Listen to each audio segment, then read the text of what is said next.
Hello everyone, welcome back to Banu kitchen. இன்னைக்கு நம்ம என்ன பார்க்க போறோம்னா காரசாரமான மத்தி மீன் குழம்பு எப்படி செய்யலாம்ன்றது அங்க பார்க்க போறோம்.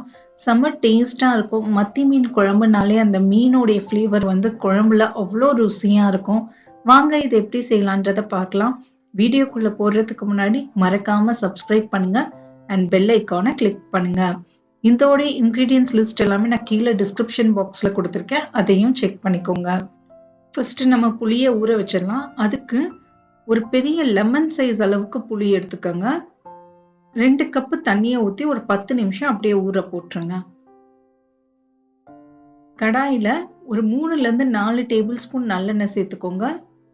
1/2 டீஸ்பூன் கடுகு, 1/2 டீஸ்பூன் ஜீரகம். கடுகு நல்லா பொரிஞ்ச பிறகு ஜீரகத்தை சேர்த்துக்கோங்க. கடுகு பொரியல அப்படின்னா ரொம்ப கசக்கும். 1/4 டீஸ்பூன் வெந்தயம், ஒரு 10 பல்லு பூண்டை இந்த மாதிரி சின்ன சின்னதா கட் பண்ணி சேர்த்துக்கோங்க. சேர்த்துட்டு நல்லா வதக்கிக்கோங்க. கொஞ்சமா கருவேப்பிலை, இதுல 2 பெரிய சைஸ் வெங்காயத்தை இந்த மாதிரி பொடிசா கட் பண்ணி சேர்த்துக்கோங்க. வெங்காயம் வந்து ரொம்ப பொடிசா இருக்கணுங்க. சேர்த்துட்டு நல்லா வதக்கிக்கோங்க. பாருங்க, இந்த அளவுக்கு பொன்னிறமா இருக்கணும். அது எந்த அளவுக்கு பொன்னிறமா இருக்கோ அப்பதான் நமக்கு கிரேவி வந்து நல்லா திக்கா கிடைக்கும். இதுல நான் 2 தக்காளியை அரைச்சு ஊத்திருக்கேன். தக்காளியை வந்து மிக்சியில போட்டு அரைச்சிக்கோங்க. 2 பெரிய தக்காளியா எடுத்துக்கோங்க. அதையும் சேர்த்துட்டு அது கூட கொஞ்சமா மஞ்சத்தூளும் சேர்த்துட்டு நல்லா வதக்கிக்கோங்க. நல்லா சைட்ல எல்லாம் எண்ணெய் வர அளவுக்கு வதக்கிக்கோங்க. ஒரு நிமிஷம் லோ ஃப்ளேம்லயே வதக்குங்க. பாருங்க, இந்த அளவுக்கு வதக்குனா போதுமானது. இப்ப நாம இதுல காரத்துக்கு நான் 3 டேபிள் ஸ்பூன் குழம்பு மிளகாய் தூள் சேர்க்கிறேன். உங்ககிட்ட குழம்பு மிளகாய் தூள் இல்ல அப்படின்னா 2 டீஸ்பூன் மிளகாய் தூள், 2 டேபிள் ஸ்பூன் தனியா தூள், 1 டீஸ்பூன் சீரகத்தூளை சேர்த்துக்கோங்க. சேர்த்துட்டு லோ ஃப்ளேம்லயே வச்சு நல்லா வதக்கிக்கோங்க. இப்ப நாம இதுல கரைச்சி வச்ச புளி தண்ணியை சேர்த்துக்கலாம்.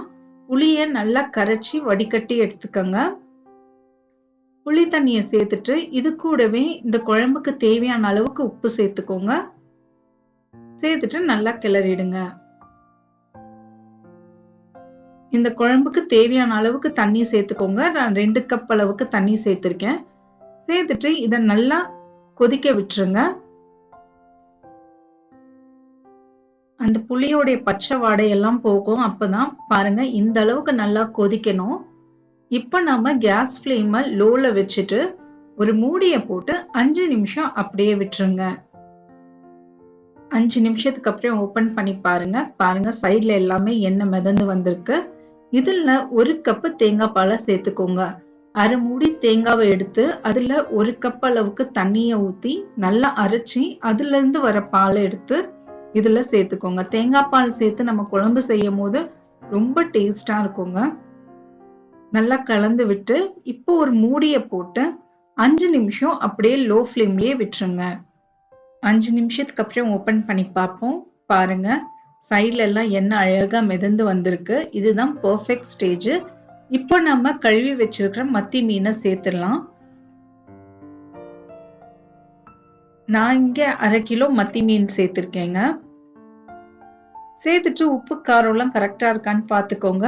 ஒரு மூடிய போட்டு லோ ஃப்ளேம்லயே அப்படியே ஒரு 5 நிமிஷம் விட்டுருங்க.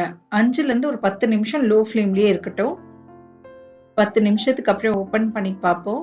பாருங்க, சூப்பரான மத்தி மீன் குழம்பு ரெடி ஆயாச்சு. ரொம்பவே டேஸ்டா இருக்கும். இந்த குழம்பு நீங்க மறுநாள் வச்சு சாப்பிட்டீங்கன்னா இன்னும் சூப்பரா இருக்கும். இது இட்லிக்கு சாப்பாடுல ஊத்தி சாப்பிடுறதுக்கு அவ்வளோ டேஸ்டா இருக்கும். நீங்களும் ட்ரை பண்ணி பாருங்க. இந்த மீன்ல வந்து நிறைய சத்துகள் இருக்கு. மத்தி மீன்ல எந்த மீன்லயும் இல்லாத அளவுக்கு இதோடைய மீன் குழம்பு வந்து ரொம்பவே டேஸ்டா இருக்கும். நீங்களும் ட்ரை பண்ணி பாருங்க. எப்படி வந்ததுன்றத எனக்கு கமெண்ட்ஸ்ல சொல்லுங்க. மறக்காம சப்ஸ்கிரைப் பண்ணுங்க அண்ட் பெல் ஐகானை கிளிக் பண்ணுங்க. தேங்க்யூ ஃபார் வாட்சிங்.